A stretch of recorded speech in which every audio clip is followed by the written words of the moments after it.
It has finally risen. The Dark Knight Rises, the conclusion to the epic Christopher Nolan Dark Knight trilogy, is finally upon us. As far as trilogy goes, this is one of the greatest, and I feel lucky that I was able to see the whole thing in theaters.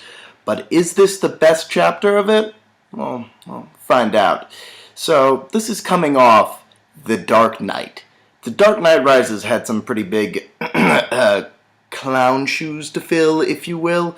And this movie, it had a lot of doors open that it needed to close. So it picks up 8 years after The Dark Knight ended, and it throws Bane and Catwoman, aka Selina Kyle, into the mix. And now, as far as performances go for this movie, because Christopher Nolan's always known for giving like awesome plots, amazing visuals, and the performances, they are up to par with all of that as well. Now, as far as the performances go in this one, in my opinion, everyone was great. Everyone is fantastic. There's a bar and it is set and they all go way above it. But in my opinion, Bane gave the weakest performance of all of the villains from the past, and it's not, and he makes up for it with the action scenes that they have in this. But it's not even his fault so much. He did everything he could. Tom Hardy, he gives everything that voice can get. He gives it his 100% is all. But covering this much of someone's face and yeah, you see what I'm getting apart. Like when you can't see someone's mouth, trying to get across with what they're saying is really hard. Like there are moments I'm like, okay, Bane's talking, and I have to like really listen carefully to what he's saying, and that kind of was annoying. But it didn't matter because he doesn't care that I can't hear what he has to say, and I'm not going to tell him that I'm upset that I can't hear what Bane's saying, because he'll probably kill me. So that was one thing that kind of hurt him, but like I said, everyone was really great. Christian Bale, this is his performance. This is where he really nailed the Bruce Wayne character, and he was so awesome. He was incredible. I loved Anne Hathaway as Selina Kyle. I thought she nailed the character. I thought that she made it her own while at the same time stayed true to that character and hit every note that she needed to, and it was fantastic. But the real standout of this movie, without a doubt in my mind, is Michael Caine. The man playing Alfred delivers such a memorable performance, and it's quite amazing to see him give this Oscar-worthy performance when he's in a Batman movie.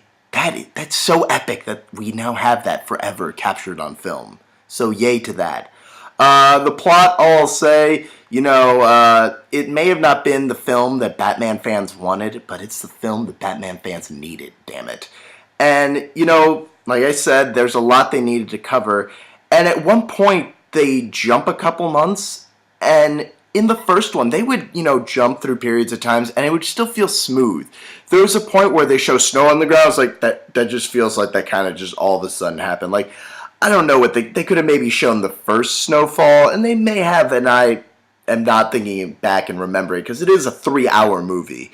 But there's that one moment where it doesn't feel as smooth as I thought it should have, where it's just, we jumped 3 months and here we are now. It's a challenge definitely to take on this big of a time span, but he did a pretty good job. It's just not perfect. You'll get to the end of this road. It may just get a little rocky at some points. This movie, what was really cool about it though, being the end of this trilogy, is it kind of went full circle, and I mean that in a good way. Like, if you remember the plot of the first one in here, spoiler, I'm going all out. If you want to know what I thought, it was amazing. 9 out of 10 if I had to give it a number. Amazing. Go see this. Amazing.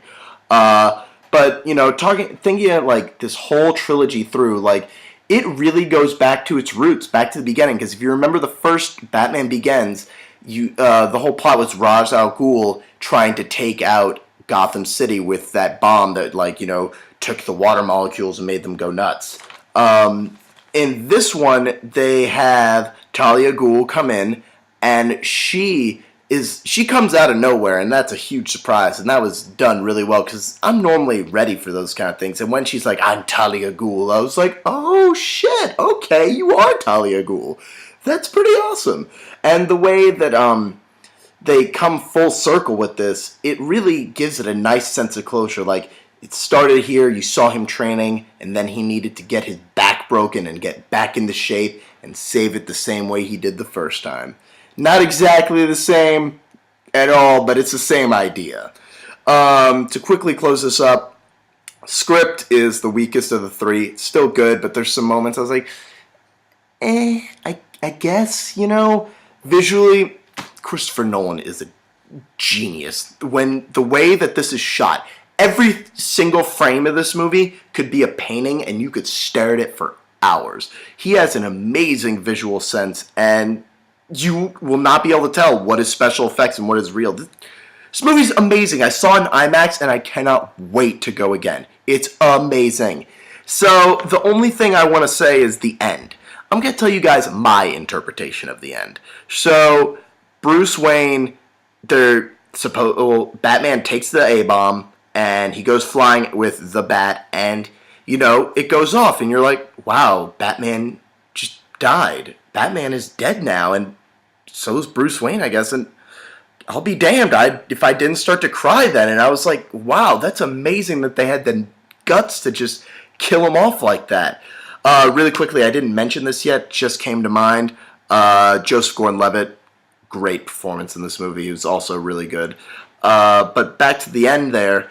So after they show him die, they show a funeral, a really small funeral. Lucius Fox is there, played by Morgan Freeman, who's obviously awesome, goes without saying. What's his name, playing Commissioner Gordon, who I love, who is so perfectly cast. And, it's Alfred. All three of them are there at the Wayne Manor looking at those tombstones, and just the speech that Michael Caine gave was so beautiful.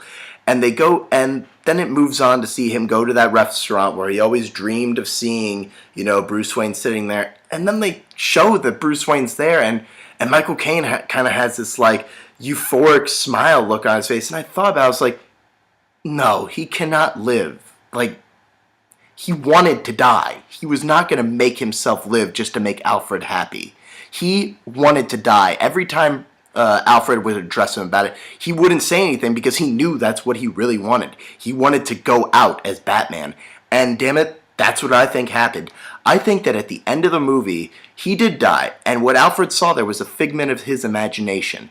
And now as far as what happened after that, which is, I don't know what they're going to do, honestly. I'm guessing that Warner Brothers isn't going to let something that can make this much money just die. I have a feeling that what they'll do is they will make a Nightwing series, and I think that Nolan maybe will produce it, but they're going to get someone on board to direct it. And that'll probably really hurt it, but I can't say much until I see the final product. So maybe a Nightwing movie starring, what's his name there? Joseph Gordon-Levitt. That would be totally badass. I hope we get to see that. But amazing. Go see this. I can't wait to go see it again. I'm going to buy 100 different copies of it. Thanks for watching. Please subscribe in high def. I hope you guys like my new camera, and hopefully that, is kind of gone. But thanks for watching. Please comment about what you think happened at the end, or which ending you wish you would have had, or write something down there. And hit that awesome button, and I'll see you guys on the flip side. Thanks for watching.